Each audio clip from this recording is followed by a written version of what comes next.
Hello, how are you guys doing today? My name is Anima and my wife just told me she would enjoy temporarily being insane as a result of pregnancy, and she wants me to video it when it happens. See that deranged, delighted smile? Oh, God. Lord have mercy. Anyway, this is a post-commentated TBU Wi-Fi battle for you all, this time against Bice, otherwise known as Josh, otherwise known as Bice, I should say. Bice Productions, the coach, commander, alpha, human, etc. of the Twinleaf Tyrunts, and our first TBU playoffs match, I believe. Yes, we are the Golden State Dragons, and this is our team. So Josh's draft is super scary, and it's really powerful and just awful and mean. Go and check out his channel, by the way. He's a very, very talented battler, so you will learn a thing or two. He's very predicty and generally just good at stuff, and good at leagues as well.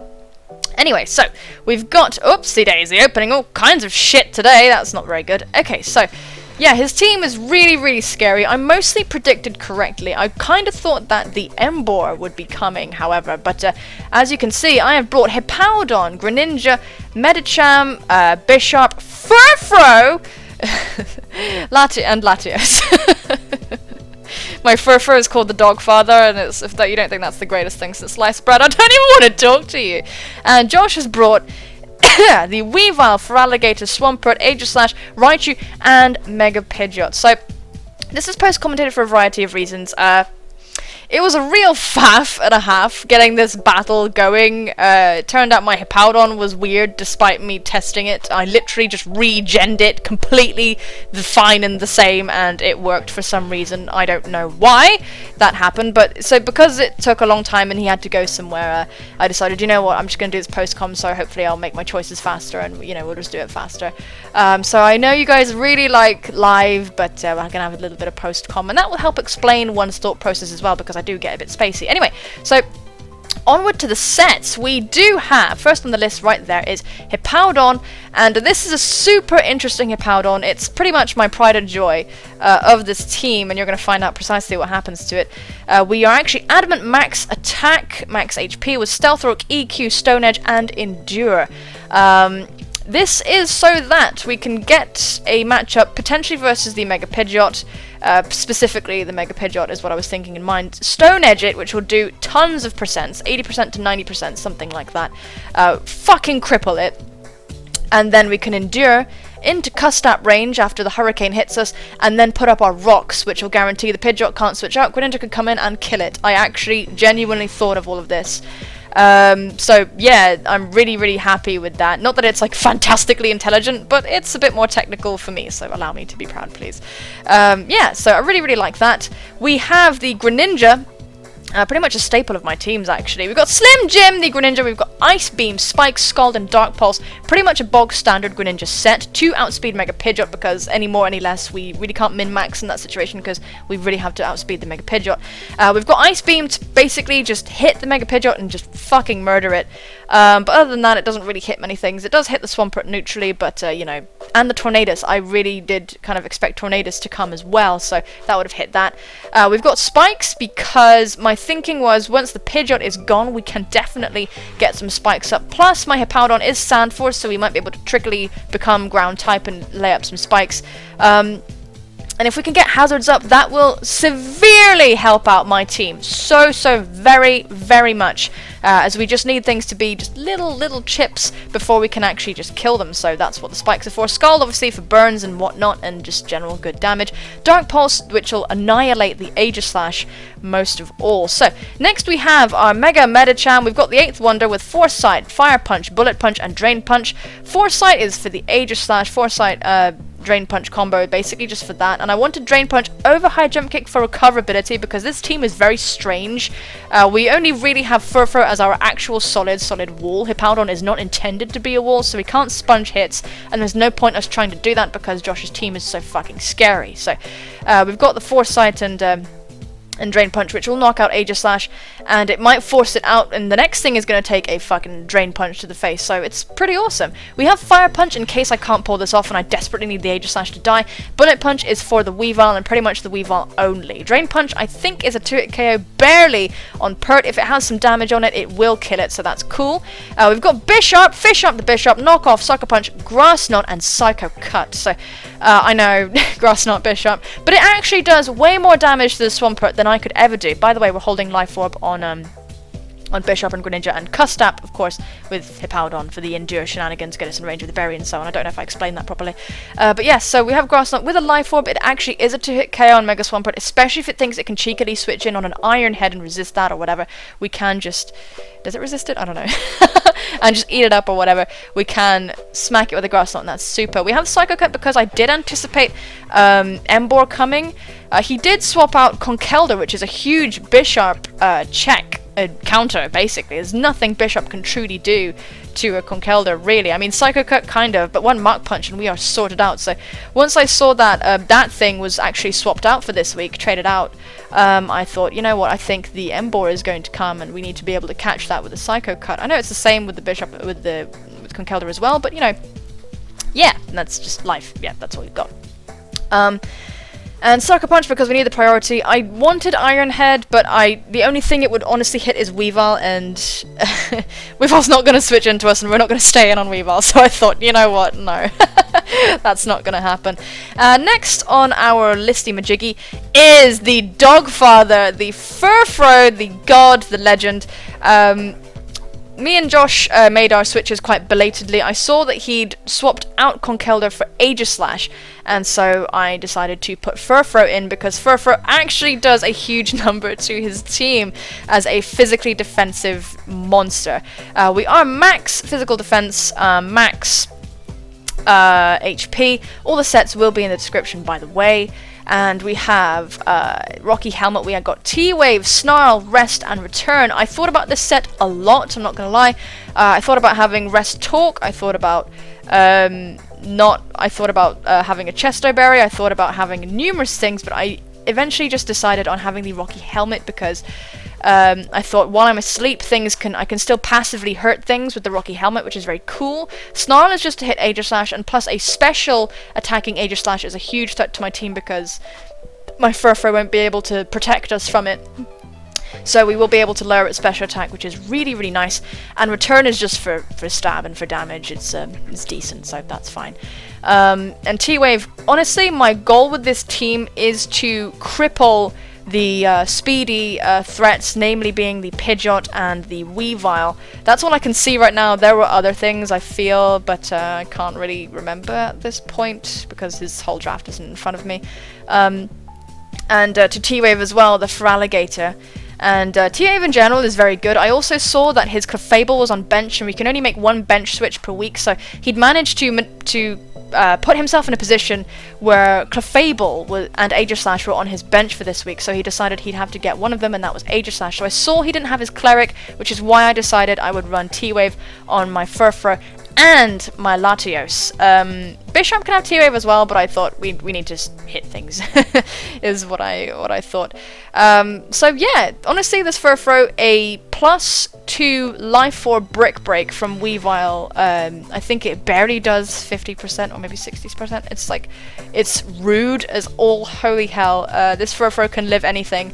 I noticed that Sacred Sword is a contact move as well, so that's the whole thing with that. I know that we can wall the Aegislash if its moveset is like Sacred Sword, 2 Ghost moves, and SD or whatever, and, you know, King Shield, blah blah blah, typical Aegislash things. If it has Flash Cannon, that'd be problematic, but we do have Snarl to help protect us. Yeah, so with that moves us on to Latios, Big Blue. We've got T-Wave, Recover, Draco Meteor, and Tailwind. This is quite a limited Latios. We're actually max physically defensive here, and this is to help us basically just survive shit, because Hippowdon isn't gonna be, oh my god. Basically, his special attackers will just destroy us completely. So I just thought, you know what, we're just gonna try and kill them. We're just gonna try and kill them or cripple them.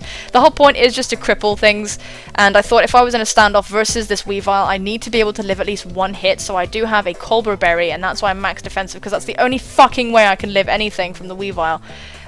Even one hit, and if I'm slightly damaged, I won't live, so it's like, yay, good. But that's why we have Recover to put us back to full. And it also helps us take hits from shit like Swampert, from the Feraligatr, which is awesome. So yeah, that's why we're physically defensive. That's why we're that. Yeah, we got a few interesting and weird things, but yeah, I hope you understand and that you enjoy them. Okay, I've rambled on long enough. Let's hit play and you guys will see precisely what I saw. Boom. Shaka. Laka. Laka. Right, so Bice is issuing a challenge. We're actually going normal speed this time because the battle is a surprising length. So, out comes the Mega Pidgeot, out comes Flossie. This is the exact scenario I fantasized about. We are going to get at the Sandstream. And that's really, really cool. This is a 4th gen thing. Endure is 4th gen, so we cannot have Sand Force. So out comes our savior, Mega Evolving right now, going Super Saiyan Goku, motherfucking, I don't goddamn know. And it's going to go for the Hurricane, no guard, so it is going to contact, and that's really fun because I have Stone Edge, so that'll no guard right back at it. And so we're going to get confused, and this is so bad. But thankfully Flossie does break through and goes to Stone Edge, and that is going to do so much damage. Holy Christ, that really just blew this thing way back. Phenomenal. So here I went for the Endure, which is why I went first, but unfortunately I do hit myself in confusion, and he does go for the Hurricane. So it would have gone perfectly had I got my Endure off. I would have been able to get up my rocks, and that would have been amazing. Then we could go into Greninja and pressure this thing, and it would have been amazing and fantastic and just oh so cool, but it's not going to work out that way. So we're going to go into Slim Jim. I know I'm faster than this thing, and it's totally fine. I do predict him to switch out, so I think, going to go for the Dark Pulse, I believe. Catching Dumbface, the Raichu. I do want to get rid of my water typing. I thought about going for Dark Pulse just in case Aegislash decided it wanted to get cute and come in on a potential Ice Beam or something like that, but you know, that wasn't going to happen. Either way, I thought Dark Pulse was my best play. So the Sandstorm is going to buffet it, and buffet me as well, which is shitty. But it's okay. I do expect the Volt Switch here. I could have switched into my Latios, but I feared going into Latios and having Weavile come out and Pursuit Trap me. So I am going to stay in because I have faith that I don't need my Greninja to have tons of health. I do have faith in that situation. So out comes Hard Body, the Swampert, as I go for Spikes. Would have been problematic if I had HP Grass, but he most likely just expected me to not have that. So we do get up our first layer of Spikes, and because we changed to Ground type, we're not going to get hurt by the Sandstorm. I predict him to go for Stealth Rock here, so I'm going to go for Spikes again. That's 2 layers of Spike, and if I'd had my Stealth Rocks, the Pidgeot would never have been able to defog these away, so that's a bit, you know, it's just neither here nor there. But it does balance itself out, believe me. So he's going to go for Rocks as expected, and the Sandstorm is finally going to subside.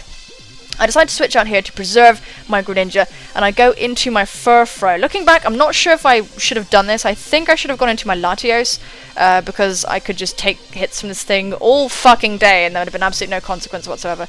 But he does go for these Scald, and yeah, that's a typical thing for a physically defensive Swampert, for a defensive Swampert in general to have. We're just going to go for the Snarl. Thankfully, he doesn't burn us. That Scald does so much damage because Furfrou isn't, you know, we're not specially defensively invested, despite Furfrou's special defense not being that bad, come to think of it. So he's going to go for the Toxic. This is okay because I have Rest, but it's still a bit annoying because I'm going to be pressured into sleeping at some point. So we get the Snarl off, and it's not really going to be of consequence. We're going to get a little tiny bit of toxic damage, and that's okay. He is going to withdraw and decides to go into, this time goes into our savior, perhaps trying to predict the rest, predict the toxic, something like that, I'm not sure. As I do go for the return, and that does kill it. He might have just been trying to get a safe switch into something, but either way, that huge threat is dead and outspeeds everything bar my Greninja, so it's awesome that it's gone, even if it was a foddering move. I'm delighted with that. So out comes Ferocious, the Feraligatr, and I'm really happy that we do have some spikes, we do have some damage on this thing. I decided to stay in and go for the T-Wave. I am praying that he is not Lumberry, but because Feraligatr got Sheer Force, most people don't run around holding a Lumberry anymore, they just hold a Life Orb. So we're going to get this T-Wave off, and this is going to cripple this thing. There is no Lumberry in sight, so amazing! We managed to come out of that very, very nicely. So I am going to go for the rest here as I do outspeed now, and we're going to be able to get rid of our toxic, and if this thing attacks us, it will be hurt by the rocky helmet, which is absolutely superb. So the Dogfather is going to go to bed. We are going to get back to full as my opponent does go for the waterfall, and you're going to see how much damage is +1 waterfall, sheer force boosted. Oh my goodness, we just devoured all of that. Oh my god, the Dogfather! And so I'm really, really happy with that, but I don't want to stay in here and let this thing set up potentially. So we are going to go into Big Blue and try and, you know, bomb this thing with the Draco Meteor, so that'll be nice. But he's going to go for the Dragon Dance on the switch, and that's a bit scary, but I'm okay because he is paralyzed, so there's nothing really wrong with the situation. We do have it under control for now. He is going to go for the Aqua Jet, just trying to get some damage off on me before he goes down, so that was the correct play of his to make. He is going to take some Life Orb recoil, which is great. It's wonderful because it's not sheer force boosted because it is Aqua Jet, as we do go for the Draco Meteor. So at the range of health this thing is at, it is most assuredly gonna destroy it, and down goes the Feraligatr. So we are currently 5 and 4 right now, which is completely fine. And we're doing well right now. Out comes Chance, the Aegislash, and this is where things get a bit hairy, and things didn't really need to happen this way. It's a bit annoying. We're going to go for the T-Wave. As I explained to you, T-Waving his team was my plan. I didn't have anything to do to this thing, bar T-Waving. I could have just swapped out, but if he SD'd or something like that, I didn't want him to do it for free. So that's why I go for the T-Wave. And luckily for me, he gets paralyzed, and I thought, oh, that makes up for the hurricane, sort of. So that's fine. We do see he's lefty, so he's not weakness policy or anything frightening like that. We are going to switch out now, go into the Dogfather, who is at full HP, with the... oh no, I lied to you all, who is at half health, but we do still have a Rocky Helmet, and if it wants to go for the Sacred Sword, we will be able to take it and do some damage to it, so that's really, really cool. Of course, if he goes for the Flash Cannon, we're buggered, but, you know, that's just it. Now, you can see here he gets paralyzed twice in a row, and this is, it's just so unnecessary. I felt really bad. Now he's going to get paralyzed again, and it really, I didn't feel good about this. But I didn't ask for this. This was my answer anyway, just to go in Furfro. But I am going to very fortunately be able to burn off turns of sleep, and he's going to go for the Sacred Sword, and that is going to hurt him as well as it hurts me. Furfro is going to live that super effective hit just fine, but we have burnt off 2 turns of sleep now, so we are going to be able to rest again, which is going to be very, very frustrating for him. He is going to withdraw, so that was completely unnecessary, and I did not ask for that. I did not need that. We were at a stage where we could have potentially done stuff to the rest of his team. I did have Grass Knot on my Bishop and so on, so I do have the Bullet Punch. The Weavile is now in range thanks to the spikes, so it's just, you know, and I had Fire Punch on my Medicham, I had Bishop, so Aegislash couldn't sit there and do things for too long. It was just not, it was just unfortunate. It just sucked, you know?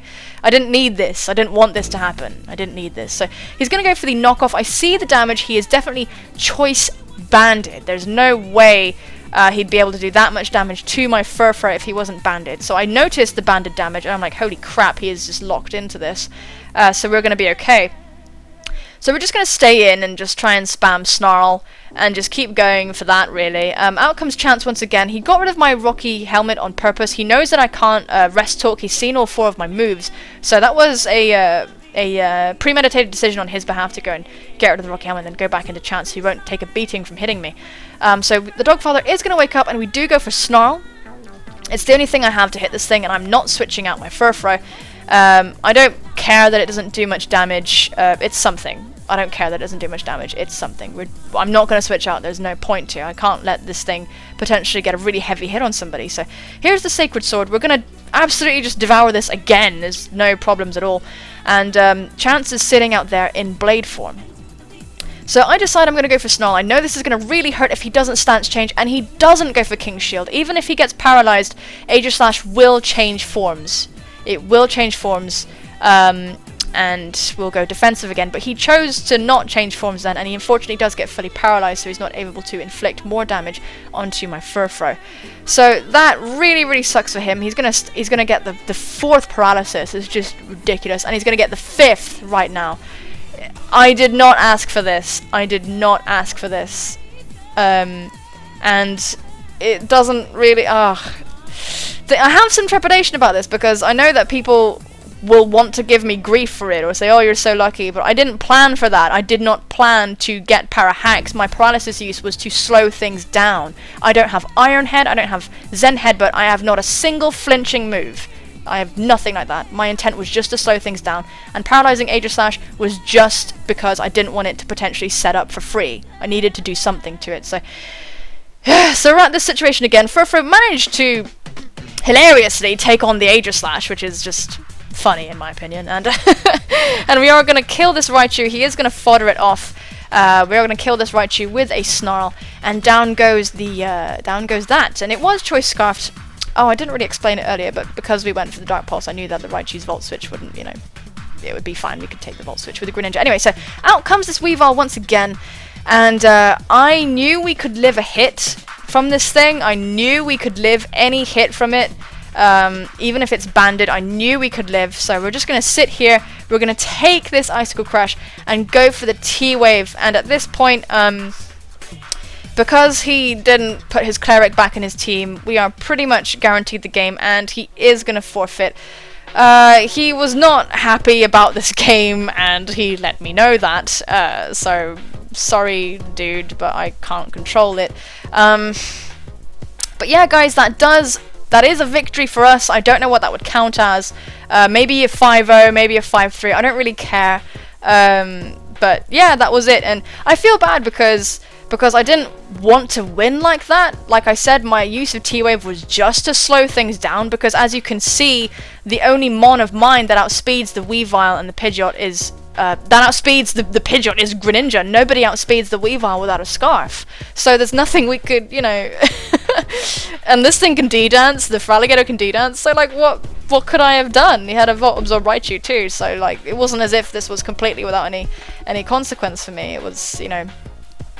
But it is unfortunate that panned out, and it truly is. I hate when people say the word unfortunate when things aren't unfortunate, but in this instance, it truly was just unlucky. It was unlucky for Bice.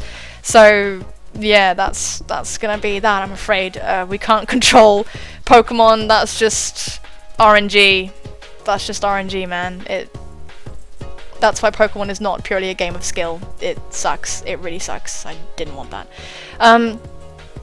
So yeah, I guess we're in contention for the champion spot, and that's pretty cool. Yeah, sick. Thank you so much for watching, guys. Today's question of the day is... Okay, guys, today's question of the day is sharks or whales? Inquiring minds. Come on, focus, please. It's not focusing. Inquiring minds want to know. This is a little shark guy. He wants to know. Sharks or whales? Tell him! Thank you so much for watching, guys. Take care of yourselves, and I will see you soon, my friends. Bye-bye!